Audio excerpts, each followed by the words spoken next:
Hello everyone and welcome to The Opinion, the talk show where your opinions matter. I am Mirna Santiago and joining me as always is my co-host Adeline Ortiz and our guest for this episode, alternative healer and president of Alternative Choices, Michael Rosenbaum. Yes, hey. welcome Michael. Glad to be here. Our topic today is whether or not religion is outdated or whether there is still room for religion, God, and spirituality in our lives. Well, I believe that religion is absolutely outdated. Absolutely. Absolutely outdated, and especially in our modern lives. I think more people have been killed in the name of religion than both world wars combined, which says something. And I also feel that a lot of times religious leaders and other people who are stuck sort of in this religious dogma believe they can say things and espouse these hateful sort of doctrines against certain people, and they do it in the name of their God. So in terms of modern times, absolutely, it's outdated. I couldn't disagree more. I think that we need to, first of all, distinguish between religion and God and spirituality. They're really not all the same thing, and I think that they tend to be lumped into just one sort of category. But basically, I think that not only is there room for it in our lives, but it's an absolute necessity. I think that we really need to bring it back into our lives, into our workplaces, into our schools and what have you. I don't know necessarily about religion, but some form of spirituality, and specifically, religion is credited for our moral development as we grow up, and I don't think that there's anything wrong with having small elements of religion in our lives. I don't think certainly that we should live in fear of any religious expression. I once worked with someone who put up a picture of Jesus Christ on the cross in his cubicle on his desk, and was asked by the company's administration to remove it. Okay, I think that kind of thing goes too far. I mean, if you're lighting candles and saying loud prayers or something insane, and in the office, well, then maybe that doesn't fit. But to have a small expression of your sort of religious belief and foundation, and to have a picture of the Virgin Mary or Jesus Christ or whatever it is that your belief system rests on, it's a positive thing. I mean, certainly we all tend to turn to some form of God or religion or spiritual awakening when we're going through hard times and tragedy in our lives. So it certainly stands for some element of a positive feeling, emotion, expression, and I don't think there's anything wrong with that. Well, I'm kind of in the middle of these things, all right? So I do think religion, you have to define what religion is, but religion, if you look at the basics, where it started from, you look at Jesus, you look at Moses, you look at Muhammad, all these different people, they came from a spiritual basis and they were teaching spirituality. And over the years, some of that begins to get lost. But I think the spirituality part is really important, because people need to know, from my perspective, that we're more than just a physical body. We're more than just physical things around us. There's a bigger picture. There's an overall intelligence that underlies everything. Even Einstein said there was an overall intelligence, that the universe is not by accident. It's impossible that it could be. There's too many things that fit together. So I think there is a place in the world. It's really important for people to know that. In fact, I'm going to say something really radical here, which is that I think that people should not only be thinking about this life, but they should be thinking about what happens after you die. Because I think religion plays a part in helping us understand that our consciousness, who we are, goes way beyond just what happens in this particular lifetime and so on. So we need to be preparing for who we are as a totality, and I think religion can do that. Well, I have to disagree with that part about religion, and I think maybe we should go back, and at least for me, and sort of clarify what I mean by religion. For me, I'm talking about formal religion. I'm talking about established religion. I'm talking about Catholicism and Christianity and Muslim, being a Muslim and being Jewish, the Jewish religion. I think that's what I'm talking about. The spirituality, and I disagree with you on that point, because I don't think it's religion that shows us that there's something more to us than what we see here, than just a shell. I think that's spirituality. I think that's what people call God. And I'm okay with that, believe it or not. I'm okay with... Don't believe it. I'm actually okay with people having an expression of spirituality. I'm okay with meditation. I'm okay with sending out a prayer if you're stuck in something. I'm okay with that. What I'm not okay with is what religion has done so far in history. I'm talking about the Crusades. I'm talking about the Inquisition. I'm talking about Christopher Columbus coming over here and killing off the native peoples in the name of his God. I'm talking about that sort of stuff. You know, and that's the sort of thing that gets my goat and that makes me down on organized religion. Well, these are certainly sad examples, Mirna, and I think that it's the exception, it's not the general, and I also think that this is more historically. I don't think we have anybody sailing across the seas just to go and wipe out an entire country, based on some religious belief anymore. Although, you certainly have your radicals out there doing things in the name of their God, in the name of their religion, and what have you. But again, I think that those people are the exception. There are certainly people doing wonderful things in the name of religion. There are certainly people doing amazing things in the name of spirituality. I mean, look at Michael, for example, who's doing, alternative choices and sort of connecting with God and your higher power and spirituality. These are all positive things. And I think that when people engage in these activities and these ideas and they open their minds to the possibility of something more, they become more aware of consequences in life. I know from my part, if I think that there's a God watching me, if I believe that I'm going to burn in hell for all of eternity after I die, it makes me think out my choices in life a little bit better. Well, I have bad news for you. God is not a punishing God, and you're not going to burn in hell, and that's all self-created. But I would say that what's interesting is that I think that if you didn't have religion, that people would still kill and maim and do all the things that you said, and if they happen to say, I'm going to do it in the name of religion, if they didn't have religion, they would do it in some other way.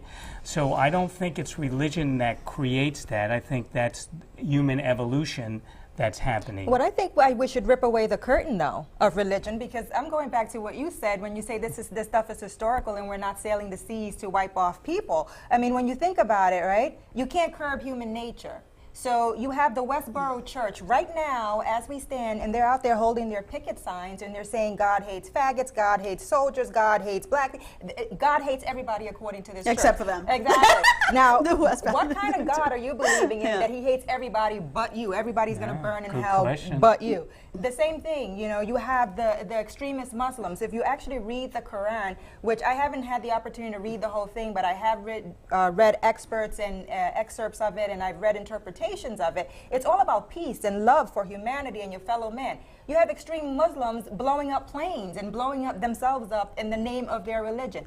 You have the Jews over there in the Middle East. They are the chosen people of God. Why are you not happy with that choice? Why are you fighting over territory and killing off Muslims? It's not enough for you to be the chosen people? There's so much. You have the Christians who tell their people go out and kill an abortion doctor or blow up an abortion clinic because what they're doing is wrong. But you killing people is not wrong? That's what I'm talking about, and about ripping away that curtain of organized religion. Okay, but why throw religion out? In other words, if religion needs to expand, religion needs to grow, and I agree with you, that's not a reflection of religion, totally what you said, because if you look at the teachings, Jesus didn't teach. Jesus was a peacenik. Jesus didn't even want you to go to a church. Jesus said, find God yourself. You have a direct relationship with God. He was fighting the temples, which were you had to pay the temples money for them to talk to God for you. He says, that's nonsense. Right. You can have your own direct relationship. So if you go back to the original teachings and strip away maybe the dogma that's there now and begin to bring out the real spiritual teachings that were there, then I think that's a good way to go.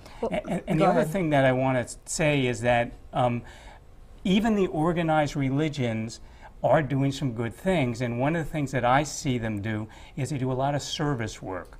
So they're out there helping the needy, they're preaching, Sure. think more than just yourself, also think of the other person and give something to the other person.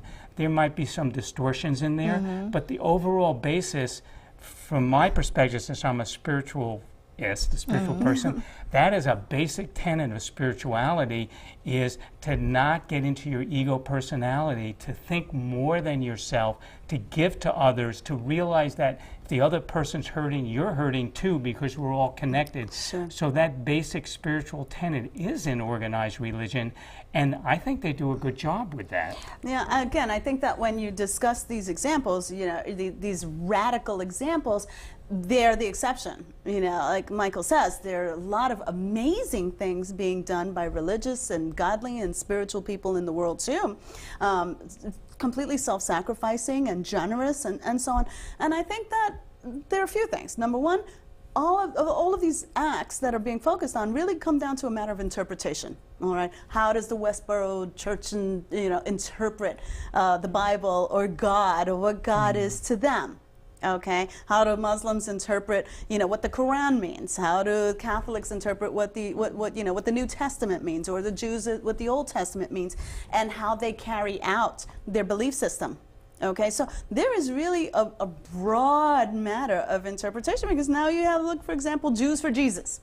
Okay, they're certainly interpreting things very differently. So you can't just blame things, I think, on religion. It's a matter of interpretation. It's also a matter of media and sensationalizing certain things. So it also makes it seem like so much bigger and overpowering, and than what it actually is. The media will focus in on a couple of radical individuals and say, "Oh my God, the Baptists are going insane," or the Jews or the Muslims. I think they're reporting what's out there, and I think it's important for them to report that what's out there. I want to see when the Westboro Baptist Church is out there protesting people and saying God hates everybody. I want to know when the wars are out there. I want to know that the Mormons, for instance, did not let black people into the church until 1978, not 1878, 1978. That's all under the guise of religion. That's them saying, well, there's a curse on black people in the Bible, and that's why, you're unclean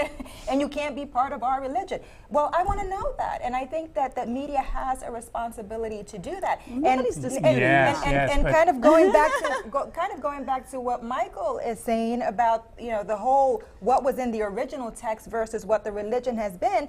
Again, we need to strip back the curtains then of religion, because what we see now, with the whole thing with the Catholic Church and the pedophilia and the child molestation and the Vatican being involved and covering it up and all this other stuff. I want to know that. But what I want to know is, how do we get back to what was the intent of what was actually Jesus' teaching, what was actually Muhammad's. I can tell you exactly how to do that. And this is my pet peeve with it. And I'm Jewish, but I don't particularly go to temples or churches anymore, because they don't have enough spirituality in them for me. But when I do go to a service, what I find is there's a lot of ritualistic things, there's prayers and so on, which are fine, but nobody gets into the experience. So when they say, let's have a moment of silence, they really mean a moment. No one can stand the tension of sitting in the energy for 5 minutes, to really send a prayer, to really connect. They're not teaching you how to connect on a spiritual level. So to me, they're not getting what the spirituality is all about. And my advice to people who want to pick a church or a temple or go to a place is, look for who's running it. What's the energy that person's coming out from? What's their knowledge? What's your experience of them? Because then that's what the church is going to represent. That's going to be their interpretation. Make sure it's the interpretation that feels right to you. It's funny that my son recently came home from parochial school, Sunday school, and says to me, "Mom, what's the patron saint of weather?" He wants to be a meteorologist. Okay, and I'm thinking, well, what do you mean, what's the patron? And so I actually get on, Catholics.org on the internet or something like that, and I discover at my ripe young age that that there's a patron saint for just about everything and anything you ever wanted to do, including, yes, a patron saint of weather, okay? And he's about to do his confirmation, so he wants this patron saint. This is the patron saint he chose. And I want the patron saint of weather. And as I read on, it said that patron saints are basically there to take your messages to God, you know, to take your requests to God, you know, to sort of intercede on your behalf with God. And I thought, what?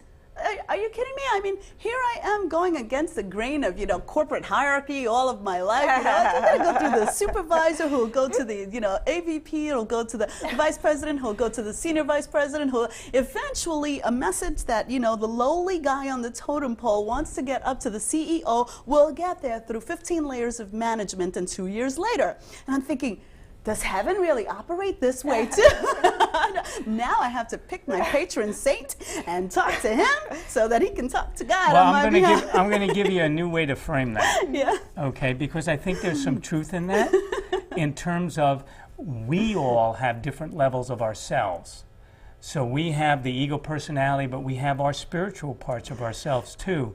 And if you can contact those higher parts of yourself, that puts you in contact with the higher vibrations of the patron saints or whatever word you want to use for those things. And so that's just kind of an idea that points in a direction that says there's more to life than just the lowly way we look at it in this world. Can we lift that up to a higher place? And this is what the churches should be doing. Sure. This is what the religion should be doing, is teaching you about you and the different parts of you. That's what Jesus was trying to do. From my point of view, he was trying to show you, hey, if you behave in a certain way, if you pray, if you connect, if you meditate, and he was a master meditator, if you do that, you will begin to form a relationship with God or the higher aspects of yourself, and the world looks totally different. You make different choices because you see the world differently. And I agree with you. I don't think religion is doing a good job of doing that, but that's what it set out to do.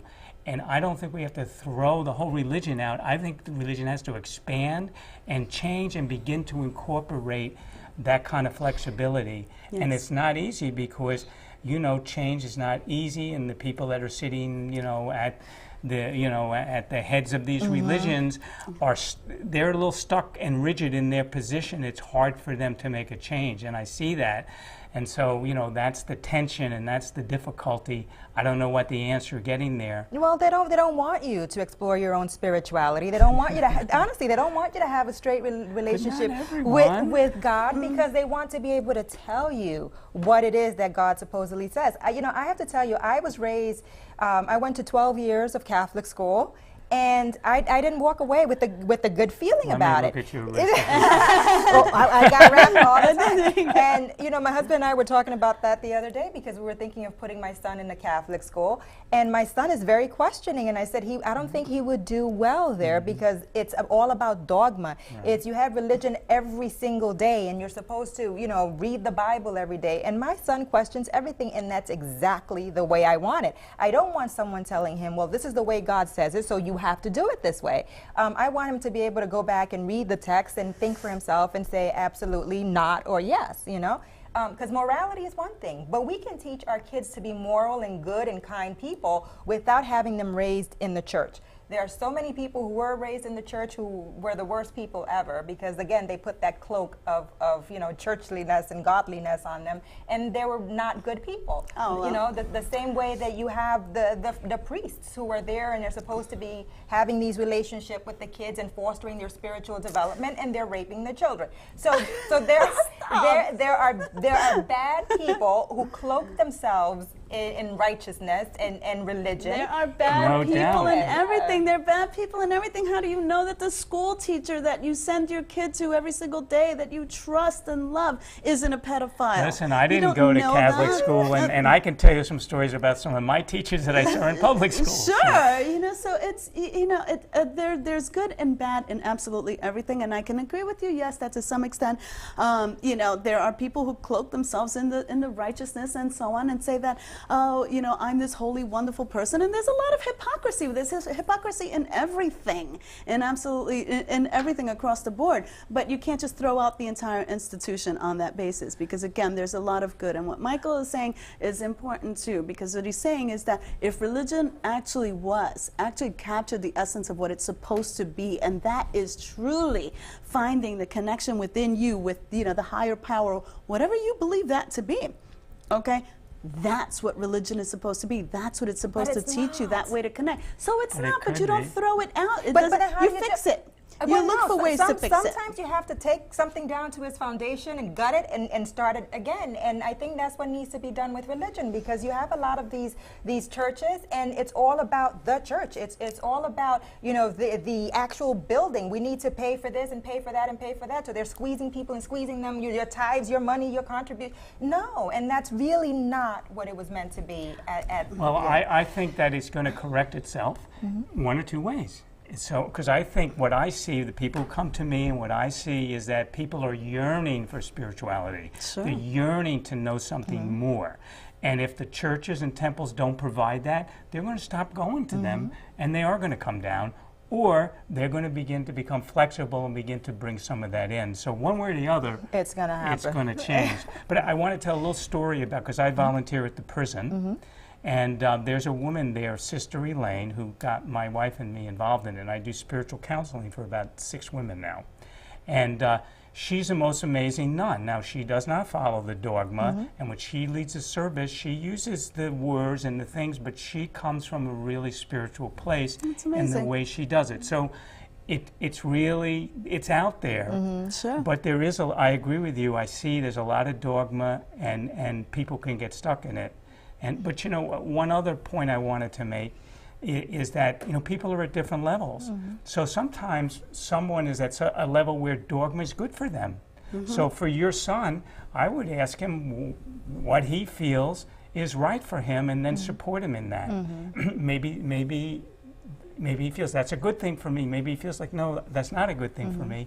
And then I think there's a place for both of those. Sure. I agree. Well, we're going to have, we have to move on from this topic, and you guys kind of got me riled up on, on this, but it was actually a very interesting discussion, so thank you, Michael and Adeline, on that. But we're going to move on into our lightning round, and our lightning round is actually another interesting topic, and that's stuff that comes up all the time, which is, do children actually need 2 parents, and preferably a male and a female parent in the household? So Adeline, let's start with you. Well, that's a loaded question, but as a single mother, I can tell you, no, they don't need one. They don't need one.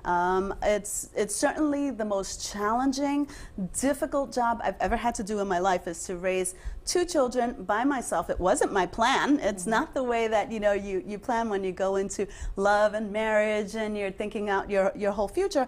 But you know, circumstances are what they are, and the divorce rates being what they are, a lot of children are being raised by a single parent. And I'm not going to sit here and say that a single parent can't do just as good a job as 2 parents. And in fact, I know plenty of married people who have, you know, their husbands at home, and the husbands aren't even helpful with the children. They're not really even proactive with respect to the children, actually taking care of them, entertaining them, spending one-on-one time with them. I do that with my children, and it's a challenge, especially when you're juggling a career, a professional career, with being a single parent and raising your children.